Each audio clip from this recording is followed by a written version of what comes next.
आरजू वैष्णव channel के सभी दर्शकों का हार्दिक अभिनंदन। प्रत्यय प्रारंभ हो चुके थे, प्रत्यय प्रकरण को हम शुरू कर चुके हैं। उसी के अंतर्गत हमने बताया था कि प्रत्यय 5 प्रकार के होते हैं, जिसमें था सर्वप्रथम कृदंत, तद्धित, समासांत, सुबंत एवं तियंत। और एक याद रखने की दृष्टि से एक छठवां प्रत्यय बताया था, वो था स्त्री प्रत्यय। तो प्रत्ययों के वर्गीकरण के बाद हमने कृदंत प्रत्ययों का वर्गीकरण करके बताया था, जिसमें सबसे पहले हम ले रहे हैं समयवाची कृदंत प्रत्यय को, जैसे जिनको कि कहते हैं जो वर्तमान काल की क्रियाओं के लिए प्रयुक्त होते हैं। वर्तमान कालिक प्रत्यय कौन कौन से हैं? वो 2 हैं, एक तो क्षत्रिय और दूसरा शानच। तो इसमें इसको इस तरह से समझ सकते हैं क्षत्रिय एवं शानच को, कि वर्तमान में होने वाली क्रियाओं की निरंतरता को दर्शाने के लिए कोई क्रिया यदि किसी समय में निरंतर हो रही है, किसी समय अर्थात उस समय का वो वर्तमान ही होगा, निरंतर हो रही है, तो उस निरंतरता को दर्शाने के लिए जैसे कि जाता हुआ, खाते हुए, पढ़ती हुई, हंसता हुआ, ऐसे हुआ हुए के अर्थ को देने के लिए धातु में क्षत्रिय एवं शानच का प्रयोग किया जाता है। तो सबसे पहला प्रत्यय है क्षत्रिय प्रत्यय। क्षत्रिय प्रत्यय और शानच प्रत्यय की भेद अलग अलग है, उनकी अलग पहचान है, उनका प्रयोग अलग है। जैसे कि क्षत्रिय प्रत्यय है, ये परस्मैपदी धातुओं में लगाया जाता है।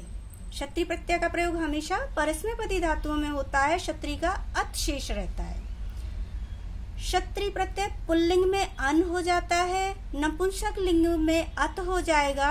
पुल्लिंग में, नपुंसक लिंग में देखिए अत बचता है, क्षत्रिय का अत शेष रहता है, और वो अत जो होता है वो पुल्लिंग में अन बन जाएगा। यदि पुल्लिंग रूप बनाओगे तो, नपुंसक लिंग बनाओगे तो अत हो जाएगा, और स्त्रीलिंग में ये अंति हो जाता है। अब समझ लीजिए क्षत्रिय प्रत्यय युक्त रूप कैसे बनते हैं। क्षत्रिय प्रत्यय के पुल्लिंग रूप देखिए। पुल्लिंग में क्षत्रिय प्रत्यांत शब्दों के रूप पठत या गच्छत के समान चलेंगे। आप किसी भी रूप वाली पुस्तक से या फिर किसी व्याकरण की बुक में जहां भी आपको गच्छत या पठत के रूप मिल जाए, और उनको देखिएगा वो किस तरह से चलते हैं, उसी तरह से समस्त रूप बना लिए जाएंगे। तो ये पुल्लिंग में कैसे चलते हैं? पठत या गच्छत की तरह। तो पुल्लिंग रूप और अन होगा, क्योंकि पुल्लिंग है तो पहला अन होगा, और गच्छत में भी ऐसे ही होता है। तो प्रथमा, अब ये विभक्तियों में चलेंगे। बताया था कि प्रत्यय के रूप जो होते हैं वो पुरुषों में नहीं चलते, जो क्रिया के साथ बन के वो प्रत्यय लगकर क्रिया शब्द बन जाती है, ना कि वो धातु रहती है। तो प्रथमा गच्छन, गच्छन्तौ, गच्छन्तः। द्वितीया गच्छन्तम, गच्छन्तौ, गच्छन्तः। इसी तरह से आप अन्य जो 7 विभक्तियों में होंगे उनको बना सकते हो। क्रीड धातु का बनाकर देखिए, क्रीडन, क्रीडन्तौ, क्रीडन्तः। पठन, पठ धातु का बनाया शब्द रूप कृदंत लगाकर, तो पठन, पठन्तौ, पठन्तः। तो ये सारी क्रियाएं जो हैं, गम है, क्रीड है, पठ है, ये परस्मैपदी धातुएं हैं, इसलिए इनमें हमने क्षत्रिय प्रत्यय को लगाया। क्षत्रिय प्रत्ययांत शब्दों का वाक्यों में प्रयोग करने से पहले कुछ बिंदु हैं, कुछ बातें हैं जिन्हें ध्यान रखना आवश्यक है। पहला तो ये कि क्षत्रिय व शानच को सत भी कहते हैं। सत का अर्थ होता है वर्तमान या विद्यमान, अर्थात निरंतरता।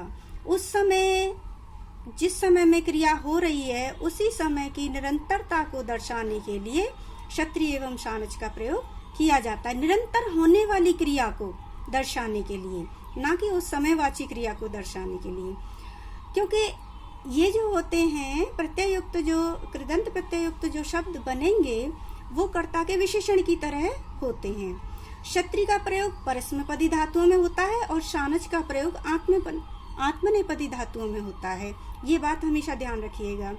कृदंत रूप कर्ता के विशेषण की भांति होते हैं, तो कृदंत संबंधी कर्ता का जो भी विभक्ति वचन लिंग होगा, वही विभक्ति वचन लिंग जो होगा वो कृदंत अर्थात कृत प्रत्ययुक्त क्रिया यानी कि कृदंत के विशेषण का भी होगा। अब कृदंत प्रत्ययों का वाक्यों में प्रयोग करना सीखते हैं। एक वाक्य लीजिए, कभी भी मनुष्य को खाते हुए नहीं पढ़ना चाहिए। तो कभी भी, कदापि, मनुष्य, नर, खाते हुए, खादन, न पठेत। अब यहाँ चाहिए क्रिया के लिए हमने पढ़ना चाहिए विधिलिंग लकार का प्रयोग कर लिया। मनुष्य एक है तो मनुष्य एक वचन है तो क्रिया भी, और ये प्रथम पुरुष का है तो प्रथम पुरुष एक वचन की क्रिया विधिलिंग लकार की चाहिए के अर्थ में पठेत लगाई। किंतु अब खाते हुए, देखने में ये क्रिया है किंतु ये क्या है, खाता हुआ, ये मनुष्य की का विशेषण बन गया। इसकी विशेषता क्या है, मनुष्य कैसा खाता हुआ है, वह खाता हुआ पढ़ रहा है। अर्थात जब एक क्रिया को करते हुए दूसरी क्रिया हो रही है तो जो निरंतर होने वाली क्रिया है उसमें हम परस्मैपदी की क्रिया है तो क्षत्रि का प्रयोग करके उसे कर्ता का विशेषण बना देते हैं। तो इसका रूप बनेगा जैसे खादन, अगर दो मनुष्य होते तो खादंतौ, खादंतः, तो इस तरह से रूप बनते। तो कभी भी मनुष्य को खाते हुए नहीं पढ़ना चाहिए। कदापि नरः खादन न पठेत।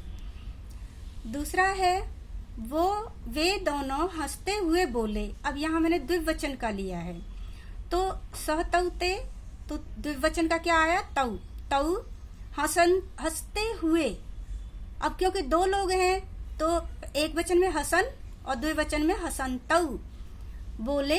ये लंग लकार हो गया भूतकाल। तो अवदताम, जैसे अपठत अपठताम, अवदत अवदताम, अवदन, इस तरह से लंग लकार का रूप चलता है।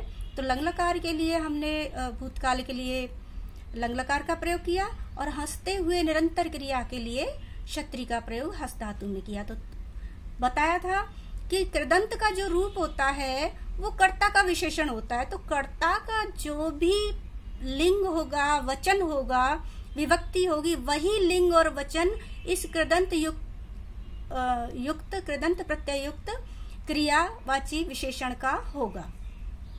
जाते हुए बालकों को देखो। अब यहाँ बालकें बहुत सारे हैं।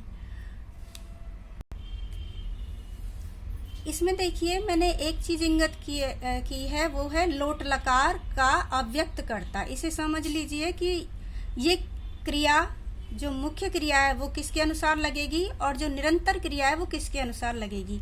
तो यहाँ जाते हुए कौन है, वो है बालक। तो जाते हुए का जो रूप लगेगा, जो वचन होगा, जो विभक्ति होगी, वो बालकों के लिंग और विभक्ति के अनुसार होगी। तो बालकों को, बालक कितने हैं, बहुत सारे हैं तो बहुवचन, तो बालकान रूप बनेगा द्वितीय विभक्ति का, को का चिन्ह है। और जाते हुए, बच्चे जाते हुए हैं तो ये बहुवचन द्विवचन, तो यहाँ पर जाते हुए ये तो को का चिन्ह बन गया, द्विवचन बहुवचन। तो इसके में भी क्या बनेगा, गच्छन्तम गच्छन्तौ गच्छन्तः, द्वितीय विभक्ति का बहुवचन ये हो गया क्योंकि ये भी द्वितीय विभक्ति का बहुवचन है। अब यहाँ देखो जो कर्ता है वो लोट लकार का है। यहाँ कर्ता अव्यक्त है, किसी को कहा जा रहा है। यहाँ बालक कर्ता नहीं है, जो देखने वाला है वो कर्ता है और वो है देखो, क्योंकि उसे आज्ञा दी जा रही है या कहा जा रहा है, वो लोट लकार का, तो वो अव्यक्त करता है। तो लेकिन जो भी सामने है वो मध्यम पुरुष का है, तो मध्यम पुरुष के एक वचन की क्रिया यहाँ पर लगा दी। अगला वाक्य है सोए हुए बच्चे को मत जगाओ। सोए हुए बच्चा, अब बच्चे को किसका विशेषण है, सोया हुआ बच्चे का। तो बच्चे के का जो भी वचन होगा, जो भी लिंग होगा, उसी के अनुसार विभक्ति वचन लिंग सोए हुए इस कृदंत प्रत्ययुक्त शी धातु का होगा। तो स्वपंतम शिशुम को द्वितीय विभक्ति एक वचन शिशुम, तो इसका द्वितीय विभक्ति एक वचन जो है वही स्वपंतम का होगा, सोए हुए को बच्चे को। तो को यहाँ विलुप्त हो जाता है क्योंकि विशेषण अपने विशेष के अनुसार ही अपना रूप बनाता है।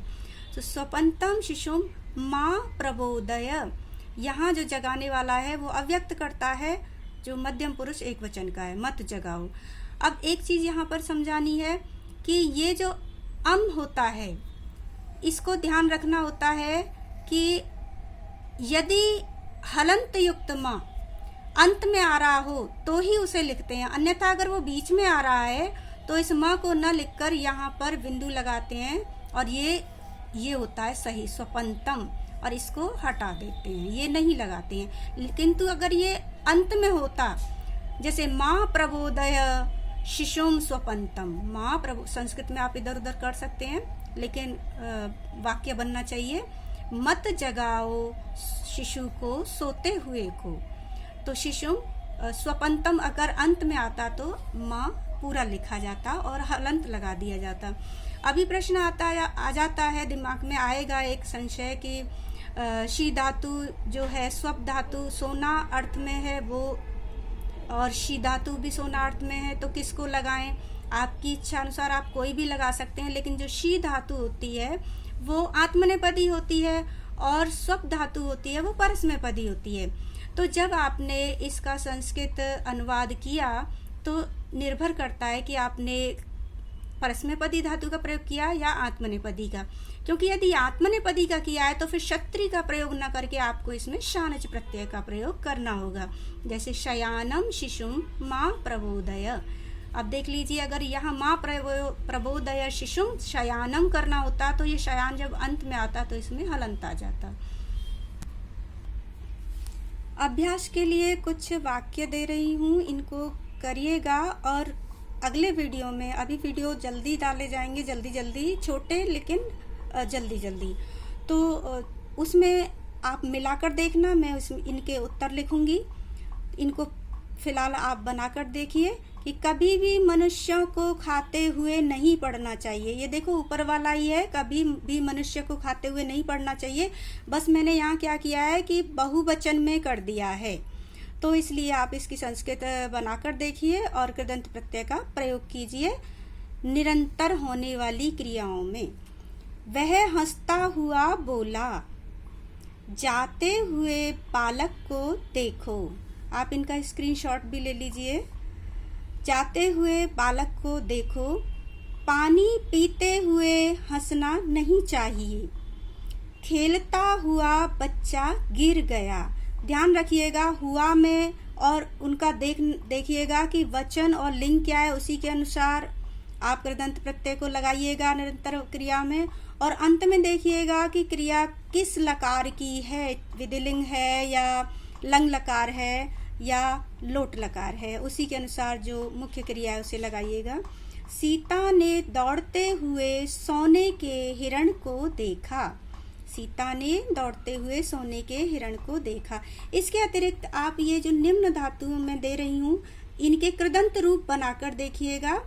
सातों विभक्तियों में अधिकतर प्रथमा और द्वितीया का अधिक प्रयोग होता है, इसलिए कृदंत प्रत्यय अधिकतर प्रथमा और द्वितीया के ही बना लिए जाते हैं।